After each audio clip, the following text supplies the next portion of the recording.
ఈశ్వరుడికి మనం చెప్పుకున్న మాటలన్నీ వినపడతాయా అన్నాడు ఒక ఆయన. ఆయన అన్నారు, మనం చెప్పిన మాటలు వినపడ్డం కాదు,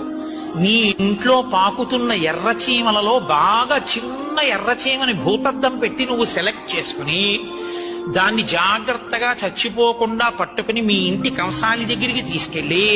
దాని కాళ్ళకి గజ్జెల పట్టాలు చేయమని అడిగి గజ్జెల పట్టాలు చేయించి ఆ చీమని ఆ గజ్జెల పట్టాలు వచ్చే వరకు భద్రంగా ఉంచి గజ్జెల పట్టాలు దాని కాళ్ళకి కట్టి విడిచిపెడితే చీమ పాకుతున్నప్పుడు చీమ కాళ్ళకి పెట్టిన గజ్జెల పట్టాల వలన వచ్చినటువంటి ధ్వనులు కూడా ఈశ్వరుడు వింటాడంట.